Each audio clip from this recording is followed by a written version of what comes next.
এটাত মাৰ্ঘেৰিটাস্থিত জনজাতি জিৰণি গৃহত আমি চিংফো জাতীয় পৰিষদ তথা তিৰাপ স্বায়ত্তশাসিত জিলা দাবী সমিতিৰ উদ্যোগত আজি আমি এখন সভা অনুষ্ঠিত কৰিছোঁ স্বৰ্গীয় বিশানং সিংহদেৱৰ স্মৃতিত।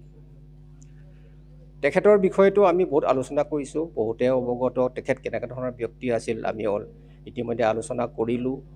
বিভিন্নজনে বিভিন্ন বক্তব্য আগবঢ়াইছে। তেখেত বিভিন্ন দল সংগঠন সামাজিক অনুষ্ঠানৰ লগত জড়িত। তেখেতৰ বিষয়ে কৈ শেষ কৰিব নোৱাৰি। তেখেতৰ সপোন আছিল আমাৰ তিৰাপৰ সৰ্বাংগীন উন্নয়নৰ কাৰণে এখন স্বায়ত্তশাসিত পৰিষদ পোৱাৰ বাবে তেখেতে বহুত চেষ্টা কৰি নিজেও তেওঁ এই পৰিষদৰ দাবী সমিতিৰ সভাপতি আছিল। আৰু তেখেতৰ যিটো সপোন যাতে বাস্তৱায়িত হয় এইটো আমি আশা কৰিছোঁ। চৰকাৰৰ ওচৰত আমি দাবী জনাইছোঁ যে তেখেতৰ কাৰণে আৰু আমাৰ ইয়াত এটা প্ৰতিমূৰ্তি স্থাপন হয় আৰু তেখেতৰ স্মৃতিৰ কাৰণে আমি যিখিনি কৰিব পাৰোঁ চৰকাৰৰ পৰা যিটো কৰিব পৰা যায় সেইবিলাক হ'ব লাগে। আমাৰ তিৰাপ অঞ্চলত আমাৰ মাৰ্ঘেৰিটাত তেখেতৰ স্মৃতিৰ কাৰণে এটা আজি 10 দিন হ'ল ৰজা বিশানং সিংফোৰ মৃত্যুৰ। আমাৰ কাৰণে অত্যন্ত শোক আৰু দুখৰ দিন যে আমি ভবা নাছিলোঁ যে ইমান কম বয়সতে আমাৰ মাজৰ পৰা ৰজাজনে আমাক এৰি থৈ যাবগৈ। তেওঁ কেৱল সিংফৌ নহয়, এই তিৰাপ অধ্যুষিত সকলো জনগোষ্ঠীৰে তেওঁ ৰজা আছিল, আচলতে তিৰাপৰ ৰজা।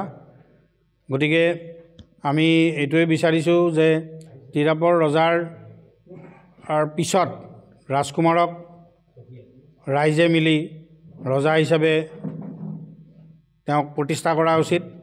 মণিপুৰত তথা আমাৰ অসমতো তিৱাসকলে এই ধৰণে আমাৰ বিভিন্ন জনগোষ্ঠীয়ে কাৰ্বিসকলে ৰজা হিচাপে নিজৰ যিটো পৰম্পৰা তাৰ আধাৰত সেইটো মেইনটেইন কৰি আছে। গতিকে সেইটো মেইনটেইন কৰাটো উচিত বুলি আমি ভাবোঁ।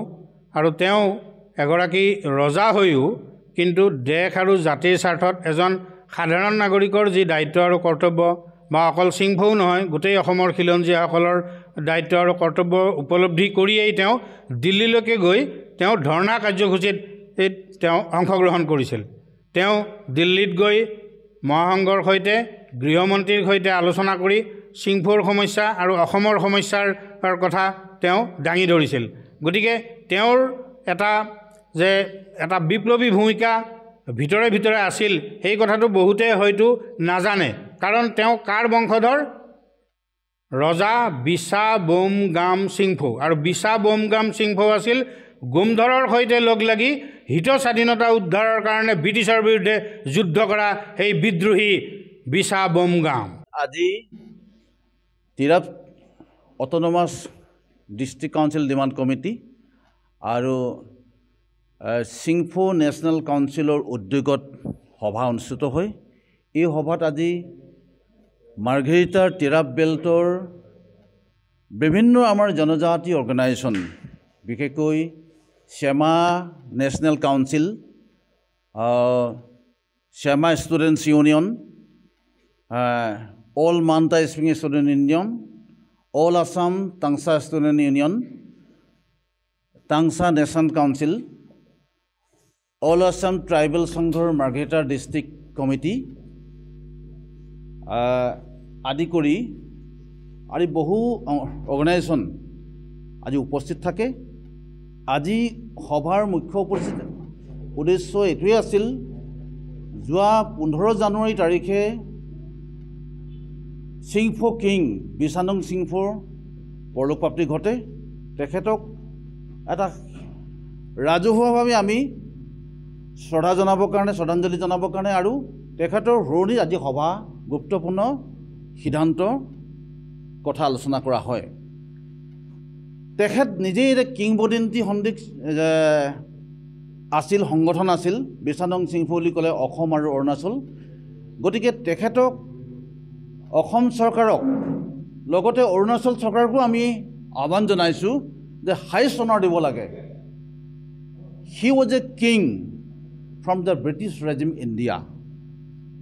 সেই সময়ত ব্ৰিটিছৰ দিনৰ পৰাই ভাৰত প্ৰি ইণ্ডিপেণ্ডেন্স টাইমৰ পৰা আজি ট্ৰেডিশ্যনেলি হেৰিডিটিকেলি তেওঁলোকে ৰজা হিচাপে ডিক্লেয়াৰ আছিল that last years political jamadar গতিকে আমি তেখেতসকলক তেখেতৰ বিষয়ে নজনা মানুহ নাই হেৰি মানুহ নাই তেখেতক চিনি নোপোৱা মানুহ নাই জ্ঞানৰ সাগৰ মানুহ আছিল জ্ঞানৰ সাগৰ ব্যক্তি আছিল গতিকে তেখেতক হেৰুৱাই আমি খুব মৰ্মাহত হৈছোঁ গতিকে আমি অসম চৰকাৰক এই মুহূৰ্তত ধন্যবাদ জনাইছোঁ যে তেখেতক ষ্টেট অনাৰ দিয়াৰ কাৰণে যিকোনো খবৰৰ বাবে যোগাযোগ কৰক 7099017330 লগতে 7099017110 নম্বৰত